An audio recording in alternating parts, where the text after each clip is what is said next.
കനത്ത ചൂടിലും വീട്ടുമുറ്റത്ത് കൗതുക കാഴ്ച തീർത്ത് ആലുവ സ്വദേശി തായിക്കാട്ടുകര ശ്രീകോവിലിൽ സുരേന്ദ്രൻ നായരുടെ വീട്ടുമുറ്റത്താണ് സമൃദ്ധമായ മുന്തിരിക്കുലകൾ വിളഞ്ഞു നിൽക്കുന്നത്.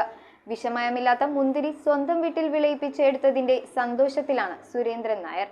ആലുവ തോട്ടക്കാട്ടുകര അക്കാട്ട് ലൈനിൽ സുരേന്ദ്രൻ നായരുടെ വീട്ടുമുറ്റത്താണ് മുന്തിരിക്കുലകൾ വിളഞ്ഞു നിൽക്കുന്നത്. 35 വർഷത്തിലേറെ മുംബൈയിൽ തുണിമിൽ മേഖലയുമായി ബന്ധപ്പെട്ടായിരുന്നു ഇദ്ദേഹത്തിന്റെ ജോലി. ആകെയുള്ള 5 സെന്റ് വീടിന്റെ മുറ്റത്താണ് പ്രത്യേക പന്തലുണ്ടാക്കി 2 വർഷം മുമ്പ് മണ്ണുത്തിയിൽ നിന്നും കൊണ്ടുവന്ന മുന്തിരിവള്ളി വളർത്തിയത്. ഇക്കുറി 5 കിലോയിലേറെ മുന്തിരിയാണ് സുരേന്ദ്രൻ നായറിന് ലഭിച്ചത്. കപ്പലണ്ടി പിണ്ണാക്ക്, വേപ്പിൻ പിണ്ണാക്ക്, എല്ലുപൊടി, ചാണകപ്പൊടി എന്നിവയാണ് വളമായി നൽകുന്നത്. ചെറിയൊരു പുളിപ്പുണ്ടെങ്കിലും വിഷമയമല്ലാത്ത മുന്തിരി സ്വന്തം വിളയിപ്പിച്ചെടുത്ത് കഴിക്കാൻ കഴിയുന്നതിന്റെ സന്തോഷത്തിലാണ് സുരേന്ദ്രൻ നായർ.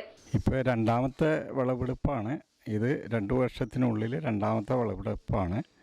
ഇത്തവണ ഒരുവിധം തരക്കേടില്ലാത്ത രീതിയിൽ ഉണ്ടായിരുന്നു. ഒരു 4-5 കിലോയെങ്കിലും മുന്തിരി ഉണ്ടാവും, ഇത്തവണ ഉണ്ടാവും. അടുത്ത വർഷം മുതൽ കൂടുതൽ ഉണ്ടാവാൻ ചാൻസ് ഉണ്ട്. News bureau, Aluva. റിങ്ങുകൾ 1 ഗ്രാമിൽ തുടങ്ങുന്ന മാലകൾ, നെക്ലസുകൾ 9,000 രൂപ മുതൽ ഡയമണ്ട് നെക്ലസുകൾ 1 ലക്ഷം മുതൽ ആരംഭിക്കുന്ന വെഡിംഗ് സെറ്റുകൾ. കൂടാതെ നിങ്ങളുടെ പഴയ സ്വർണത്തിന് ഏറ്റവും ഉയർന്ന മൂല്യവും. Maharaja gold and diamonds,